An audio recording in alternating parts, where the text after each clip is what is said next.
The rats are leaving the ship. Mnangagwa's own men planning his exit.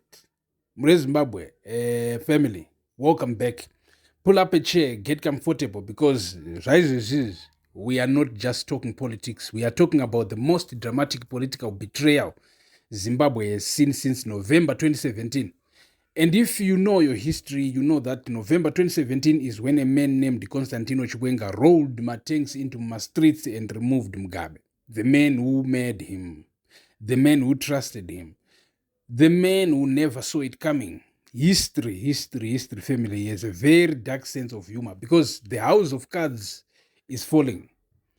The cracks that started as whispers are now cracks you can see from space. Rumors, and I want to be clear, these are still rumors, but very loud, very detailed, very well sourced rumors, are flying that the very men who helped Mnangagwa get into power, the men, varume vakambatsira, who planned with him, who campaigned with him, protected him, are now sitting in rooms drawing up plans to show him the exit door. We are talking about the old guard, the big four, Mutsvangwa, Charamba, Chinamasa, Mpofu, Mpofu. These are not small names. These are not junior officials. These are the architects, the inner circle, the men who knew where everybody was buried because in some cases they helped dig the hole. And if they are turning, then the 23rd dream is not just delayed. The 23rd dream is dead. Grab a popcorn, More Zimbabwe. This is the beginning of the end. So, before we get into the betrayal, let me make sure everybody understands exactly who we are talking about. Because this story only hits as hard as it should if you understand the weight of these names. Christopher Mtsvangwa, war veteran, ZANU-PF heavyweight, party spokesperson, Muziwa, one of the most connected political operators in Zimbabwe. This is the man who for months was loudest voice for the 23rd agenda, standing at ZANU-PF headquarters. Mtsvangwa blatantly told the Chiwenga-linked faction, if you have ambitions as a faction or whoever trying to take over from him, just wait for 2030. That was his public position, loud, clear, and ambiguous. And now, the same man has reportedly told Mnangagwa to pursue 2030. And I want you to hear this carefully. At his own risk, reportedly declaring that age and coups walk together. Age and coups walk together, said by a war veteran to the president. Let that sentence breathe for a second.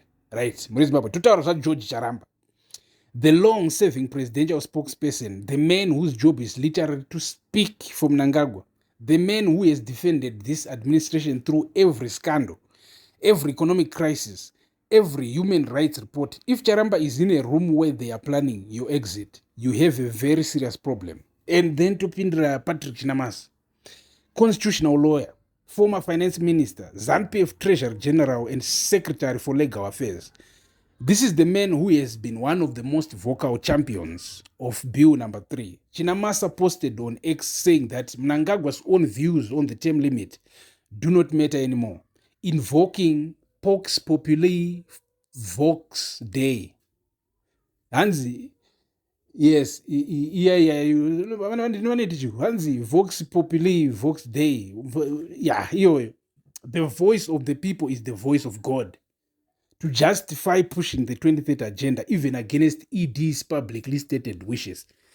He was so deep in the 23rd camp, he was telling the president himself that his opinion was irrelevant. And now he is reportedly in a room planning the president's exit. Really? That is not a small thing, Zimbabwe. That is seismic. And then Tina Mpofu, former Secretary General Mpofu, one of the most senior and experienced operators in ZANU-PF politics, Mpofu was actually fired from the Secretary General position, reportedly because he opposed the plot to extend Mnangagwa's term beyond 2028 and would not allow Tagwirei, the president's preferred businessman, successor, to take over. So Mpofu was already on the other side, already paying a price for it, and now he is reportedly part of the bigger plan.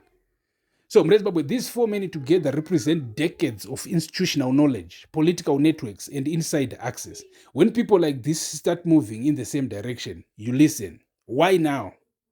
The breaking point, Zimbabwe. So, why now?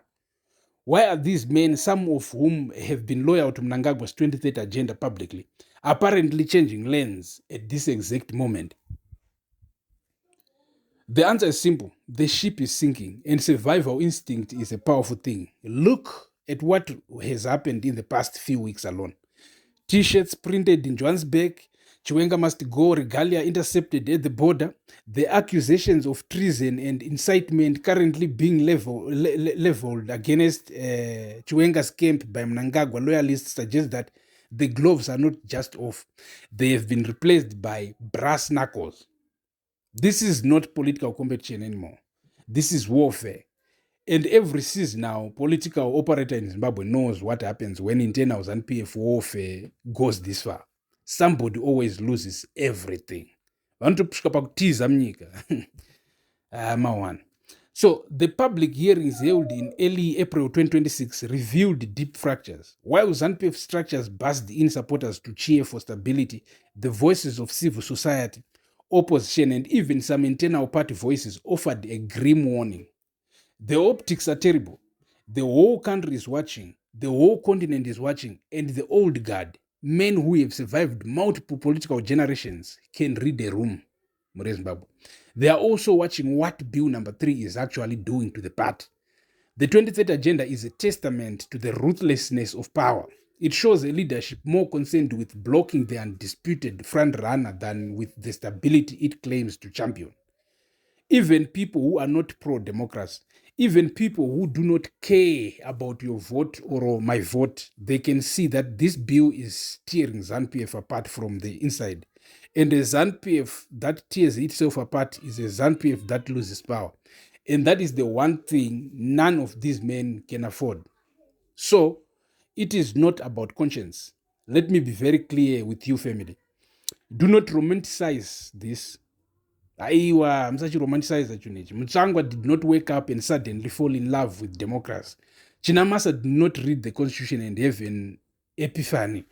These are survival calculations, cold, political, calculated survival. They can see that the 2030 train is heading for a war and they are choosing to get off before impact. But here's the thing, for us Zimbabweans, for everyone who has been saying no to bill number 3, it does not matter why they are turning. What matters is that they are turning. Because when insiders turn, systems crack. And when systems crack, change becomes possible. So the Chinamasa contradiction, the most fascinating character in this whole thing, I want to spend a moment on Chinamasa specifically because his journey in this whole saga is extraordinary. And it tells you everything you need to know about how this game is really played. So here is a man who helped write the 2013 constitution, and the very constitution that limits presidential terms to 2 5-year periods. He was in the room. He knows what every clause means. He knows what the term limit provisions say and why they were put there. And yet, Chinamasa argued publicly that the bill is not extending the term limit, but merely elongating the electoral cycle. Elongating the electoral cycle, not extending, elongating, as if changing. One word makes the meaning different. As if the people of Zimbabwe cannot see through that kind of linguistic gymnastics. My gymnastics language. And the Blawayo Mayor David Coulthard, who also helped write the 2013 constitution, pointed out directly that the constitution limits the length of time that a person may hold or occupy a public office. So it doesn't matter whether you call it a cycle or a term. The simple question is whether the provision extends the length of time a person holds office. And the answer is obviously yes. So Coulthard added, if the electoral cycle can be extended by 2 years, what logical basis would prevent it from being extended by 20 years or 50 years even? None. There is no logical basis. And Chinamasa, a constitutional lawyer, knows that. He knew it when he made the argument. He was not confused. He was serving a faction. And now that the faction appears to be on its way down, suddenly the constitutional lawyer in him may be remembering what he helped build. This is Zimbabwe politics, family. Nobody's hands are clean, but the rats leaving the ship is still news, regardless of how dirty the rats are. Let me also make sure we are all clear on what Bill number 3 actually does, because the stakes are not just political, the stakes are generational. The bill proposes replacing direct presidential elections with parliamentary elections and extending the president's and other elected officials' terms from 5 to 7 years, effectively postponing the 2028 polls until 2030 and allowing Mnangagwa to remain in office beyond the 2-term limit. Read that again. Listen to that again, Zimbabwe. They want to remove your right to vote directly for your president. Instead of you, the citizen, the voter, the person who wakes up at 5 a.m. and works hard and pays taxes, instead of you choosing the leads, choosing who leads the country in Zimbabwe, a joint session of parliament would make that decision. Members of parliament who were elected in a ZANU-PF-dominated process, who depend on ZANU-PF for their positions, who know exactly which way to vote if they want to keep their jobs and their benefits and their security. If the 2017 transition was about removing tyrant to save the party, the 2026 amendments are about warping the state to save a faction. That is the most precise summary I have read of this whole situation. And it came from a Zimbabwean journalist, because we see it, we all see it. The question is what we do about it. And family, here is the beautiful irony. Chiwenga shredded the Constitutional Amendment Bill number 3 during a Politburo meeting, arguing that proceeding with such a significant change without a national referendum poses serious political risks. The man who led a military coup to install Mnangagwa is now the one defending the principle of one man, one vote. History really does have a dark sense of humor, isn't it? Now, let me bring this home, because beyond the drama, beyond the factionalism, beyond the fascinating spectacle of powerful men eating each other, there's a democratic question sitting right in the middle of all of this. Zimbabwe's constitution was written with term limits for a reason. Because we watched the Robert Mugabe hold power for 37 years. Because we saw what unlimited power does to a person, to a party, and to a country. The 2013 constitution was supposed to be the firewall, the guarantee that no matter who got into power, they could not stay forever, that the people would always have a reset button. Bill number 3 is an attempt to disable that reset button permanently, and the fact that it is being opposed now, not just by the opposition, not just by the civil society, not just by war veterans and students and bishops, but reportedly by the very inner circle that designed the 2030 strategy in the first place, tells you everything about how toxic this bill has become. The resistance to the 2030 agenda is gaining traction among war veterans, a group traditionally loyal to ZANU-PF. When you lose the war veterans in Zimbabwe, you have lost something fundamental. These are the people whose loyalty has been the bedrock of ZANU-PF's power for decades. When even they are saying no, the ground is shifting under everyone's feet. And for the ordinary Zimbabwean, the vendor, the teacher, the nurse, the driver, the person watching this video right now, what does this mean? It means your instinct was right all along. It means that when you said no to bill number 3, when you signed the petitions, when you attended the public hearings, when you shared my videos, when you dropped a comment, you were on the right side of history. And now, slowly, even the people inside the system are being forced to admit it. So, family, Mure Zimbabwe, here is where we learn today.